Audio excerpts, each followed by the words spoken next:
everybody, and welcome to Chelsea Grotten's Facebook video. Today we're talking about fraud protection and detection. Every time there's some kind of emergency, anytime that there's a crisis, it opens the door for people to be a little bit more vulnerable to financial fraud. So today we're going to talk about some things to be on the lookout for. All right, so first of all, who's at risk?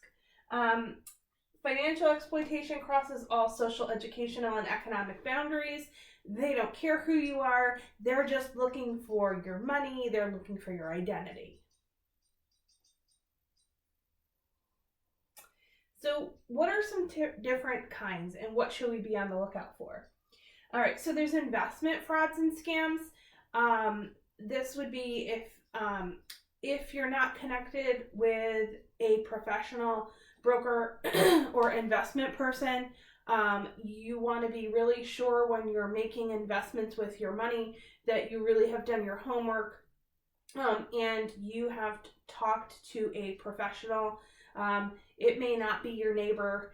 It might be your neighbor, but you really need to do your homework and doing a little bit of investigation into making sure that they are a professional that's going to handle your money correctly. Lottery and sweepstakes scams. We see these all the time. You get that email that says that you have won the Chilean lottery. Well, if you didn't ever apply to be in the Chilean lottery, how could you possibly have won? So those types of things come in our email. They may come as a text message. So be on the lookout for those. Tax and debt collection scams. This is happening right now with the COVID payments. You should not have to put in your information anywhere. The only exception to this would be if you haven't ever filed taxes, but you would have filed taxes for 2019 and haven't done it yet. If your bank account has changed, or if you have moved, and you haven't filed your taxes for this year, then you can visit the IRS page and enter your bank account and routing information. I would be very careful about doing this. It's always better just to let the cards fall as they may. We understand that people are really in need of the money, but the money will come with whatever process the government has decided upon. If you have filed taxes in the past, if you filed taxes this year or last year or ever before, it's going to come to you. Some people may have gotten it already. Some people might be ineligible, so you can go check and see what the eligibility requirements are. Charity scams. This is another thing that's happening right now. People are looking for ways to give back to their communities, to support healthcare workers. Make sure that the company that you are donating to is really giving back to the people that you're looking to get that money to. Have you seen pictures? Are they making posts? Can you follow them on social media? Can you find a website for their works? Or is it just somebody that came to your door? Ask some questions. Telephone, computer, and internet scams. These are probably the most prevalent right now. You might get phone calls saying that you owe taxes or the IRS or that you're in debt, and if you just give them your credit card information over the phone, then you'll be all set. Don't ever do that. Computer scams happen. People might say that they need access to your computer to be able to do work on your internet, Wi-Fi. Your internet and cable company do not need physical access to your computer. They can access their own router, so they can do that themselves. They don't need your permission. Don't be giving access to your computer online. And identity theft. This is something that people always have to be on the lookout for. Safeguard that social security number. Don't put it anywhere that it's not necessary. Don't give it out over the phone. Most people that would require you to use a social security number to keep an account secure are really only looking for the last 4 digits. Romance scams. As people are sitting home bored, maybe they're online, maybe they're chatting with people on online dating sites. This is a really good time for people to scam you. They may say they're trapped somewhere. They may say they need money to get home. If you don't know a person, if you've never met a person, please don't give them money. Don't give them access to your accounts. We have an entire program on romance scams, and there are some real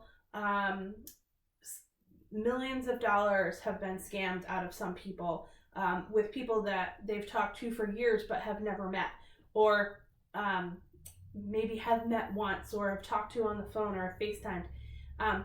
People aren't necessarily who they say they are. If you have questions, ask them pointed questions. And don't ever send them money. Contractor and home improvement scams.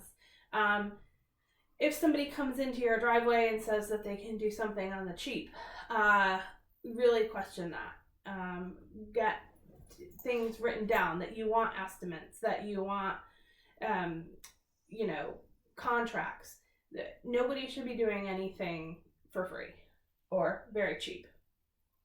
The phishing scams, these are going to come in your email. How can you avoid them? A phishing scam is the illegal attempt to obtain sensitive information, such as usernames, passwords, and credit card details, by disguising oneself as a trustworthy entity in electronic communication, such as an email or a text message.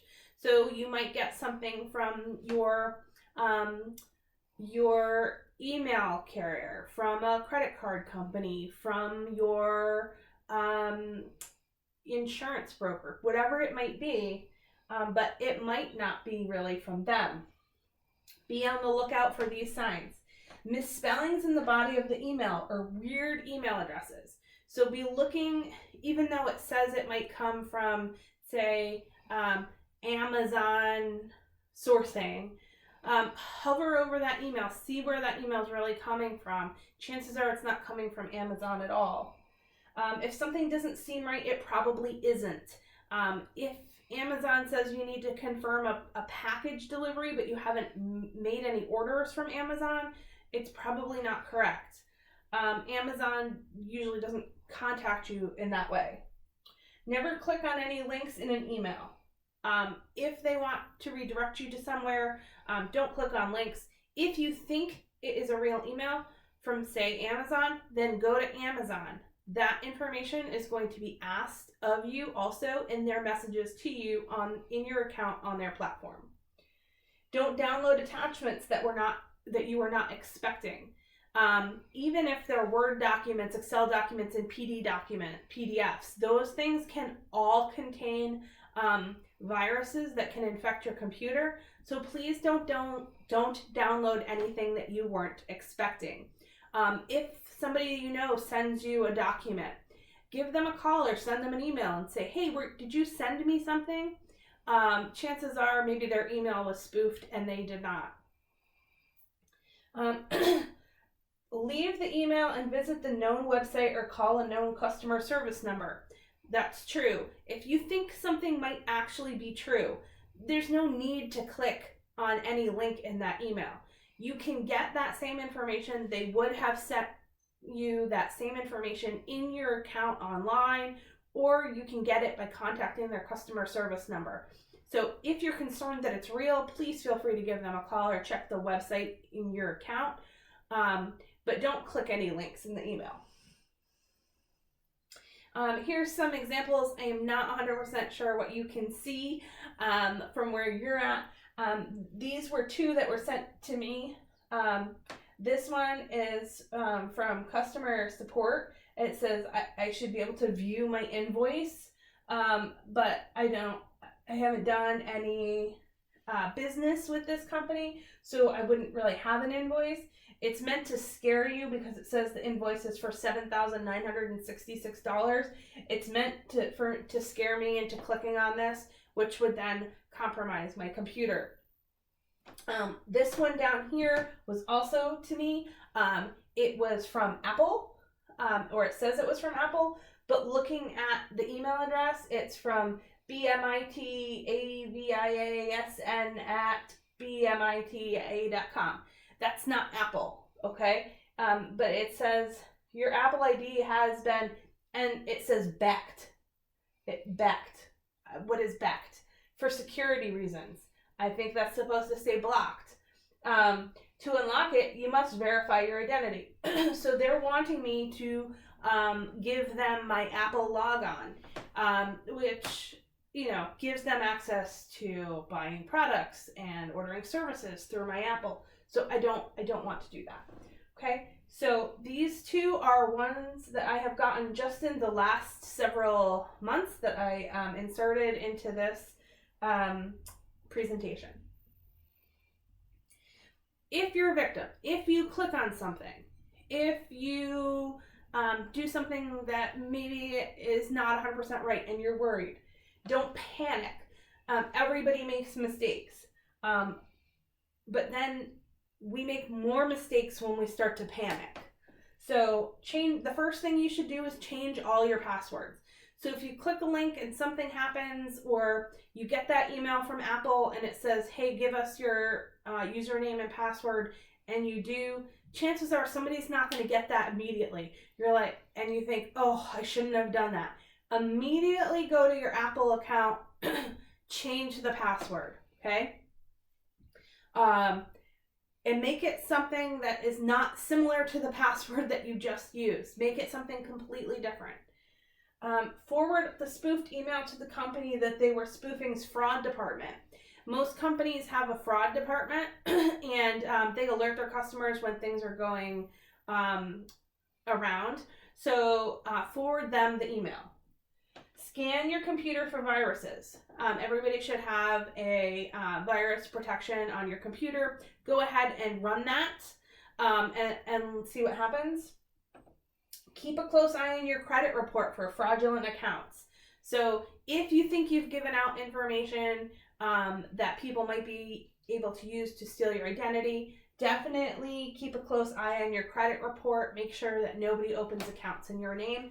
The other alternative is that you can freeze your credit so that people can't open new accounts. And that's a free service. You have to go to each individual credit reporting agency, Experian, TransUnion, and Equifax to do that on each of them. Okay? If you go to those websites, they are going to ask you a ton of personal information to identify you, to make sure that it's you. Know that. If you go somewhere, giving them the personal information that they need is fine. If they call or contact you, don't give out personal information. You can file a report with the FTC. It's www.identitytheft.gov. But the other big thing would be to contact your banker. Contact your bank and let them know, just so that they can be on the lookout, especially if you've given them any of your bank account information. But oftentimes giving out other information leads them to be able to find your bank account information. So alert your bank that you've done something. Chances are they'll just put a note in your file. The other thing you can do if you think that you've really been scammed is you can call your local police department and file a report with them. But identity theft is when thieves steal your personal financial information and use your identity to commit fraud and other crimes. So things like your social security number, your birth date, credit card and account numbers. Oh, and PINs and passwords. Okay. So ways to safeguard your identity is protect your personal information. Keep that social security number confidential. Protect your incoming and outgoing mail. Delete delete things that you don't have to open everything. If it looks like it's junk, just delete it. You don't have to look at it. You don't have to open it up. Sign up for direct deposit. That's one of the big things. You don't want people getting a paycheck out of your mailbox. Use a shredder to destroy any financial trash. So anything that you might be going to throw away, old statements, old tax documents, anything like that, you're going to want to shred it. Monitor bank accounts and credit card bills. Always keep a close eye on that. When they come in, take a look. Does anything look wrong or does it all look correct? Avoid come-ons for personal information. If somebody calls you or sends you an email looking for personal information, you have no reason to give it to them. Renew your credit record annually and report any fraudulent activity. So get that annual credit report that you can get for free, and definitely report it if anything doesn't look right. So who can help? The local police department. For older adults, the Adult Protective Services at eldercare.gov or at 1-800-677-1116. And your bank and credit card company can help. So be sure to call them. If you have any questions or comments, please feel free to drop them below and we'll be happy to answer them for you. Have a great day and we'll see you tomorrow. Bye-bye.